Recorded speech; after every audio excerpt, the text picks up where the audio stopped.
She wanted wealth, fame, and freedom, but the world she entered wasn't what it seemed. Girls to Buy pulls back the curtain on the high-stakes, luxurious, and dangerous world of elite escorts in Dubai. Tonight we uncover the story of ambition, temptation, and the shocking reality behind the glittering facade. The story begins where we see Emi. Emi needs money to go to Dubai, but she doesn't have enough. First, she turns to her mother for help. Her mother refuses, worried about Emi's safety, and suspicious of the kind of people she's getting involved with. This rejection frustrates Emi, but it also motivates her to find another way. Desperate, she learns from friends or others in her circle that there's a way to make quick cash by selling used underwear to certain clients who pay for it. At first, Emi feels embarrassed and unsure. This is new and morally uncomfortable for her, but she also knows she needs the money to get to Dubai. She decides to take the risk. She sets it up carefully, contacts the buyers, and manages to sell her underwear. The money she earned from this is enough to cover the plane ticket. After arriving in Dubai, Emi is guided into the world of high-end escorting. She's nervous but determined. That's when she meets Dimitri, one of the people who works as an intermediary for wealthy clients. Dimitri's role is to connect women with clients and sometimes help them navigate this new, unfamiliar environment.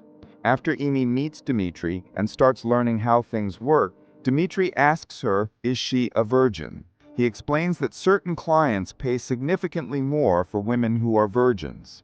Emi is shocked and uncomfortable. She hadn't expected such questions, and it makes her realize just how transactional and extreme this world can be. At the same time, she's also tempted by the money. It's a huge amount, enough to secure her financial goals quickly. Right after this moment, Emi's mother arrives unexpectedly. Her mother had found out where Emi was and comes to stop her from going further into this dangerous path. She pleads with Emi, warning her about the risks, exploitation, and consequences. There's tension and conflict. Emi is torn between her ambition and her mother's warnings. After the confrontation with her mother and thinking over Dimitri's offer, Emi makes the difficult decision to move forward. She goes to meet Dimitri again, this time knowing that it will involve sex as part of her work. When she arrives, Dimitri is professional but firm. He reminds her of the rules, what the clients expect, and how she should conduct herself.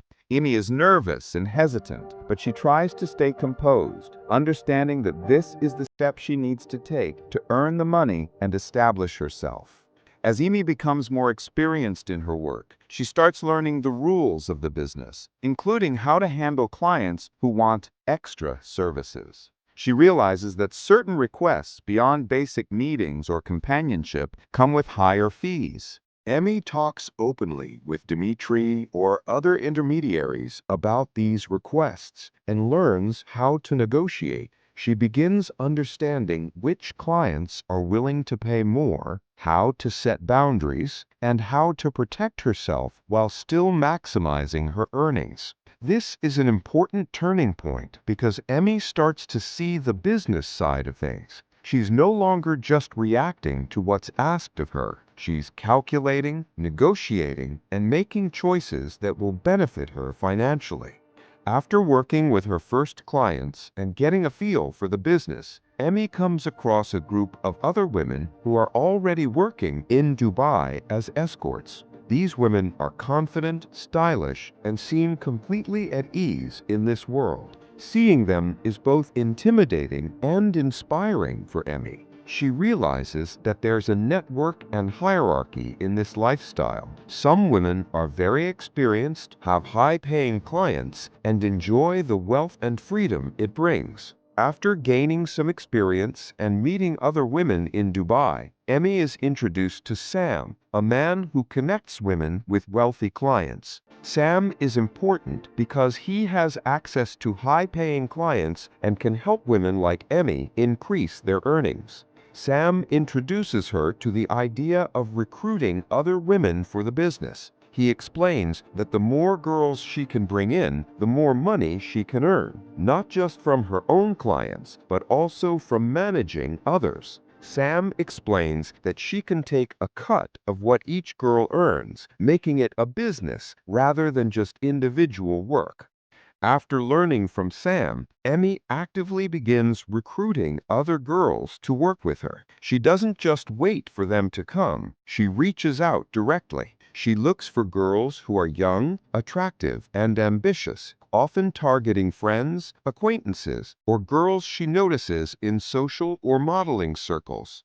After Emmy starts recruiting other girls, Sam meets them to assess who they are and how suitable they are for the clients. Sam is business-focused and professional. He evaluates each girl based on appearance, confidence, and willingness to follow the rules. During these meetings, Sam explains how the system works, what clients expect, the rules of conduct, and how to maximize earnings. After a busy day of meeting clients and organizing her girls, Emmy ends up alone that night, reflecting on everything she's done so far. She feels a mix of exhaustion, relief, and worry. On one hand, she's proud that she's earning money and managing her own network. On the other hand, she's realizing how risky and morally complicated her choices are.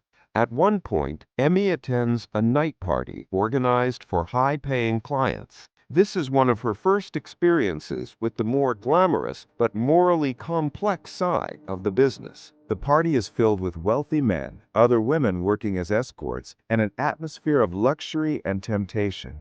During the party, she is paired with a client for the night. The sex is transactional. Emmy focuses on following the client's expectations, maintaining professionalism, and earning the agreed-upon amount. It's a mix of physical performance and careful social interaction. She must appear confident and composed, even if she feels nervous or uncomfortable. At one point in the story, Dorota and Mariana, the mother-daughter duo who helped Emmy get started, interfere with one of Emmy's clients in a public setting. They confront or approach the client in a way that is inappropriate or aggressive, which causes tension.